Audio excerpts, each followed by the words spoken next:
right, Shalom. First and foremost, we want to give all praises, honor, and glory unto Yahweh, Bahashem, Yahweh Shai, Bahashem, Rachak Wadash. Double honors to the apostles and elders of Great Millstone, and peace and salutations to the elect.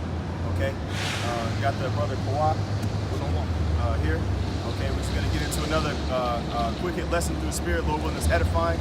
Okay, the title of this lesson is going to be titled, Don't Get Too Comfortable. All right, we're going to start off in Jeremiah. Starting in Jeremiah 5, verse 7.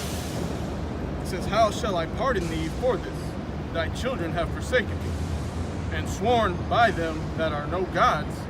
When I had fed them to the full, they then committed adultery. Right, okay, and that's the story of our people. Okay, going after these other gods, these other philosophies. Okay, starting from the garden. Okay, when Adam and Eve went off, dibbling and dabbling into the philosophies of the serpent. Okay, they started to fall. Okay, and then it's basically a cycle ever since that event that's been happening, man. Okay, we would get in line with the Most High. Okay, and then we fall again. All right, talking about during the time of the Egyptian captivity, when we were getting punished, the Most High brought us out of that punishment. Okay, we got brought into the land after 40 years of being hard-headed. Okay, and then what? We got back, brought into that land, and the same thing happened again. Okay, we went after other gods. Go ahead. It says, They then committed adultery and assembled themselves by troops in the harlots' houses. Go ahead. Verse 8 says, They were as fed horses in the morning. Everyone neighed after his neighbor's wife. God. Hey, that's going into adultery, man. Okay? Neighing after your neighbor's wife, you know, saying, you know, hey, it's self-explanatory, man. The Most High, he detests adultery, man. Okay, what verse is that? Verse 8, yeah. Okay. I was going to say, and Jake loves adultery. God. Jake is the worst when it comes to adultery. God. Jake will brag about committing adultery. Yep. To an intolerable point. You know? Yep. God. This is actually go ahead and get some more of that, and I'm gonna give it a precept. Verse 9, it says, Shall I not visit for these things, saith Yahweh? Right. And shall not my soul be avenged on such a nation as this? Right. The Most High is going to get his vengeance on an idolatrous nation. Okay. Israel's going to get punished for that, for those transgressions. Okay. But the point is, in verse 9, okay, I'm sorry, was it verse 7, Salaki? If you could read verse 7 again. It says, How shall I pardon thee for this? Thy children have forsaken me, and sworn by them that are no gods. When I have fed them to the full, they then committed adultery. When I have fed them to the full, they then committed adultery. Bible Shop, could you get Deuteronomy 32:15? Okay? Because that is when you are most vulnerable, man. When you're comfortable, when you're full, when you're satisfied. You know, it may not be a physical meal. It may be financially. Okay, according to your situation. Okay, you may be chilling, you may be good, you know, so-called, right? The Most High might have brought you up out of something. Does that mean that you forget your maker? The answer is heck no, man. Okay. Deuteronomy 32, verse 15 says, But Jeshurun waxed fat and kicked. Thou art waxing fat. See, waxing fat. Okay, Jeshurun represents Israel as a nation. Okay, when you wax fat, that means like what do they stuff the turkey. Okay, they don't stuff the when you want to get a turkey, you feed them. You want to get a nice back in the world Thanksgiving turkey, you would feed them a whole bunch of meal, okay, a bunch of corn or whatever you feed the turkey. All right, get them all fat, okay, and so that you can eat them and slaughter them. But guess what? The Most High fed us, okay, so that we could prosper, so that we could be in the position that we're supposed to be. And guess what we did? We rebelled against our Maker. You see? Got too comfortable. Yep. Got lazy. Yep. Got spoiled. Spoiled. That's it. Jake, man, Israel is a spoiled brat, man. God. Or was a spoiled brat. It is. Our people as a nation, man, are very spoiled. Okay? They don't consider the Most High. You know? says, thou art grown thick, thou art covered with fatness. Right. Then he forsook the Most High which made him. Then he forsook the Most High which made him. Okay? That's what our people do, man. Okay? As a nation, they forsake the Most High. Okay? Because they're comfortable. You get Hosea chapter 6. Not Hosea, Amos. Amos chapter 6. Or matter of fact, yeah, Amos chapter 6. If you could. You left off in Deuteronomy verse 16, right? Oh, no, you didn't even finish. Okay. I'm going to continue off where you left off. I just wanted you to hold it, right? Continuing on in Deuteronomy 32. I can read it.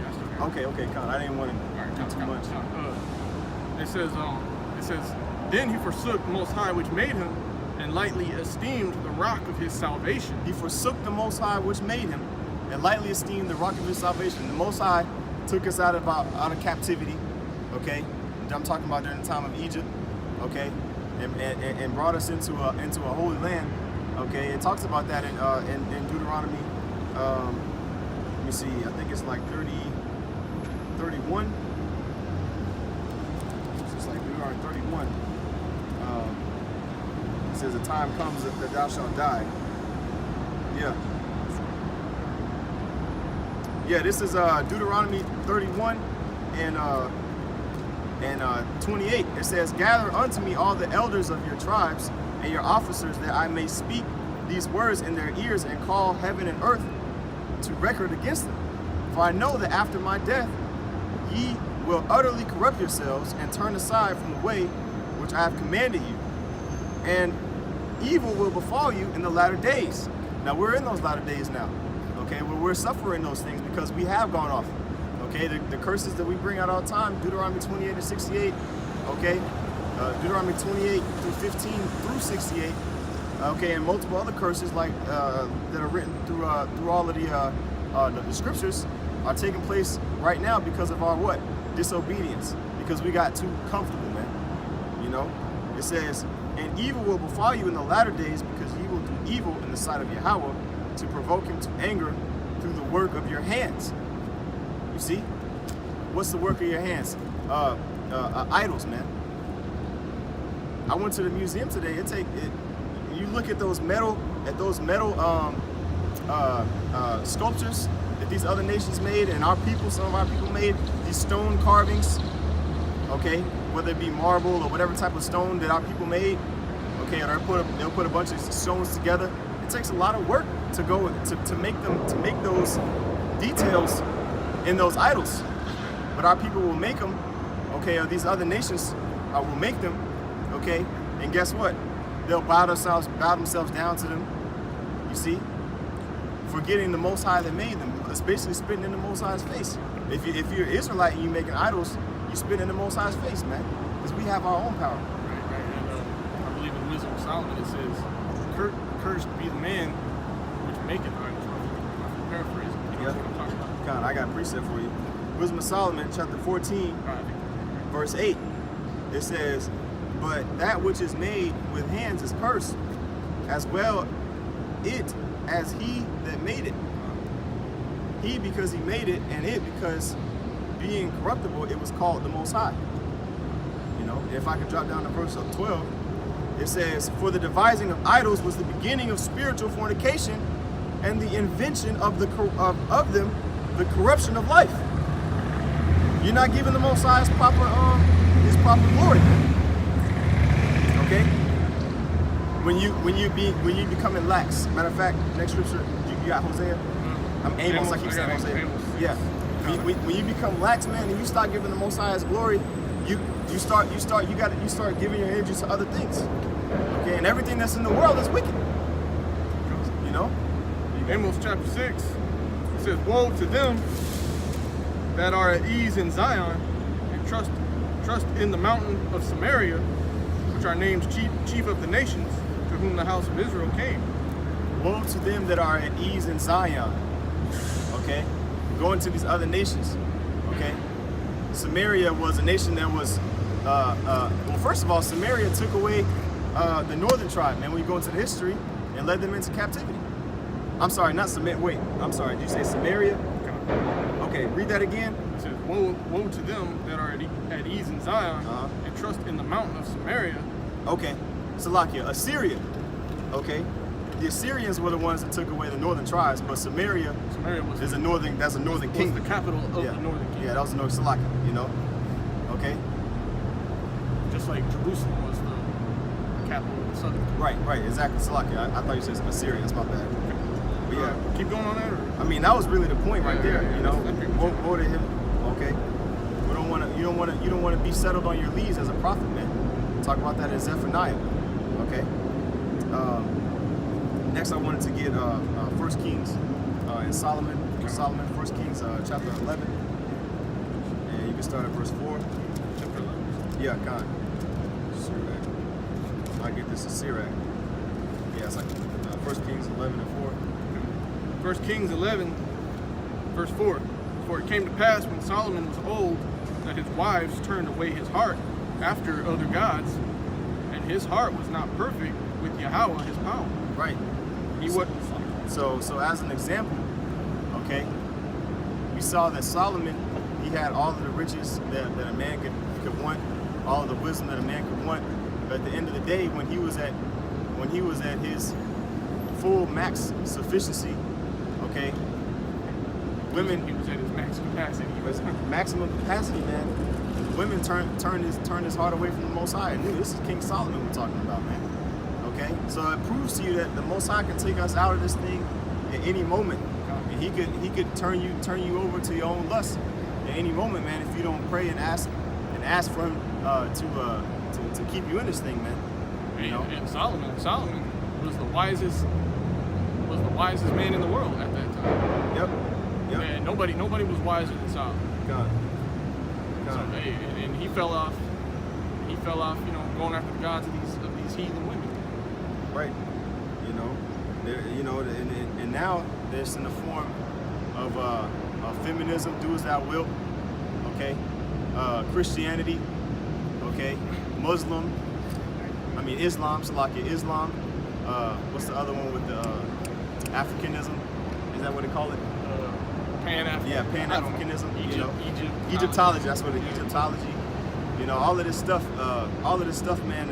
These doctrines and philosophies come from these other nations. And I think you drop down like 3 verses and talk about punishment. It says, verse 8. I'll jump to 6. It says, and Solomon did evil in the sight of Yahweh. Go to verse 9, because it goes into how he sacrificed these other guys. Verse 9 says, and Yahweh was angry with Solomon because his heart was turned. It says, and Yahweh was angry with Solomon because his heart was turned away from Yahweh Bashem Yahushai of Israel, which had appeared unto him twice. Right. So, like you said, Kawhi, okay, the Most High gave Solomon that wisdom. Okay, and what ended up happening was he turned Solomon turned his heart away from the Most High. Okay, which caused the Most High to be wroth with him, to be angry with him. You see? Go ahead. It says, and had commanded him concerning this thing that he should not go after other gods, but he kept not that which Yahweh commanded. Right. So that made the Most High mad, man. You know. Keep going. Wherefore Yahweh said unto Solomon, for as much as this is done of thee, and thou hast not kept my covenant and my statutes, which I have commanded thee, I will surely rend the kingdom from thee, and will give it to thy servant. Right. I will surely rend the kingdom from thee and give it to thy servant. I was talking about Jeroboam. The Most High split the kingdom. Okay. He didn't split it evenly. He gave away most of it to Jeroboam, the son of Nebat. But he left Judah, okay, to Solomon, to Solomon's son Rehoboam. Okay. But read that last part, that last verse again. The one I just read. Yeah. It says, wherefore Yahweh said unto Solomon, for as much as this is done of thee, and thou hast not kept my covenant and my statutes which I have commanded. Right. So he didn't keep the covenant and the statutes. Okay, that was commanded of him. Now, do we not have a covenant and a statute that we have put ourselves under by going out here on the highways and byways proclaiming ourselves to be Israelites? Or if you believe that you're an Israelite, okay, and you're reading the scriptures and you're trying to get an understanding of Yahweh Shem Yahushai, okay, are you planning on going back on your word? You see, because we make, like I said, we made a covenant. Most High made a covenant with us. You know, it's the same. It's a mutual agreement. Okay, so I'm gonna finish off what that was it on that. I'm gonna read this verse right here. All right, in Sirach chapter 11, verse 25. No, I'm starting at verse 23. Say not. No. Actually, I'm gonna start at verse 18. There is that which waxeth rich by his wariness and pinching, and this is the portion of his reward. So by penny pinching and saving a bunch of money, you can get a reward of being rich. Okay, you know. Verse 19. Whereas he saith, I have found rest, and now will eat continually of my goods, and yet he knoweth not what time shall come upon him, that he must leave those things to others and die.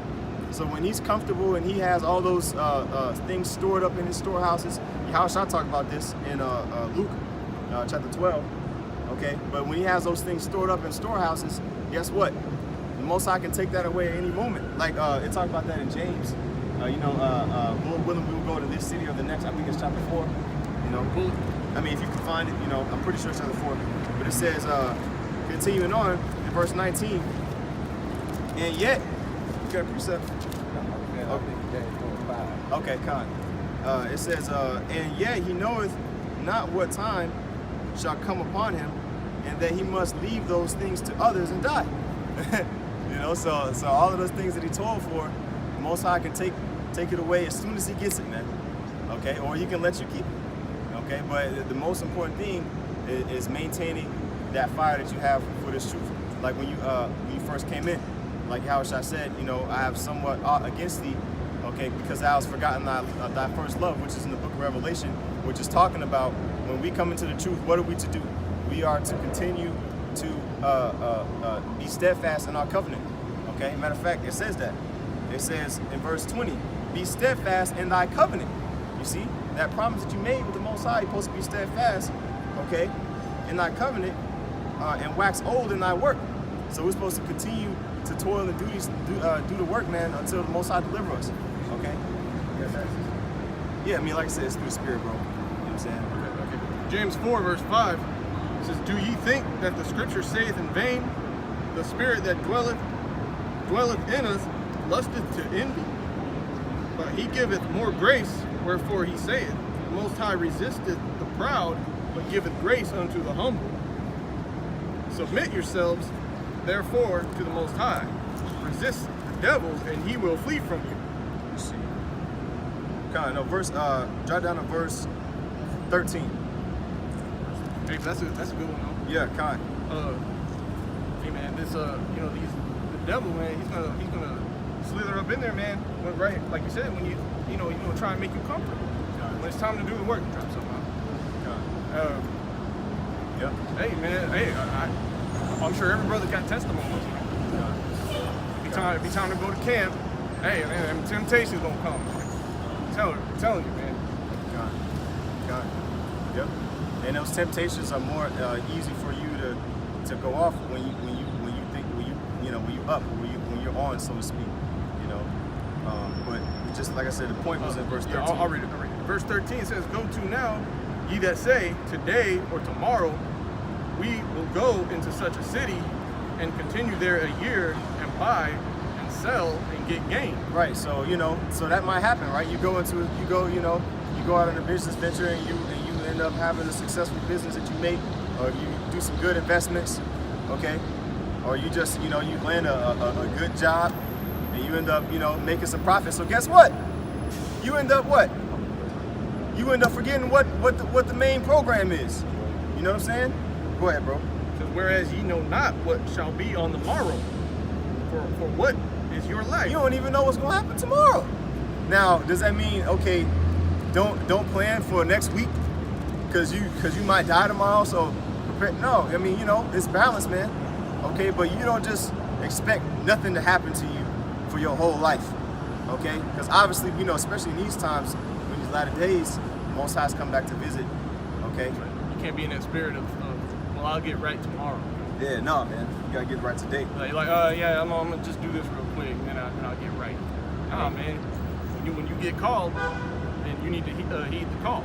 Make no tearing. That's right. We're gonna finish it up here with this verse right here. Can you just read it? 14 and 15. It says, "It is even a vapor that appeareth for a little time, and then vanisheth away. For that ye ought to say, if the Lord will, we shall live and do this or that." Right. So that's why we say Abba Ratazah, Lord willing. Okay. Because or Father willing, Abba Ratazah. Okay, or Adawan Watazah, Lord willing. Okay, because guess what? We don't know if the Most High is going to take us out. You know, take us to the spirit world next week, next month, tonight. We don't know. We don't know. We don't know, bro. The Most High took out Ananias and Sapphira on the spot. Okay. Now they were wicked. Lord willing, we don't get took out like that. But guess what? It can happen. You know. So that's why, you know, it's more expedient to be humble, man. Okay. And remember, whatever position that you're in, you gotta know how to be abound. Okay. How to be a base brought on a low level. Okay, financially or whatever, and then how to abound financially. Okay. And physically, as far as possessions and all that, we have to it's a balance, you know. So, any closing points on that, bro? That's all I got. God. Well, hey, Abba Ratazah's edifying lesson. With that, we're going to give all praise, honor, and glory unto Yahweh, Bahashem, Yahushai, Bahashem, Rakakadash. Double honors to the apostles and elders of Great Millstone, and peace and salutations to the elect. Shalom. Shalom.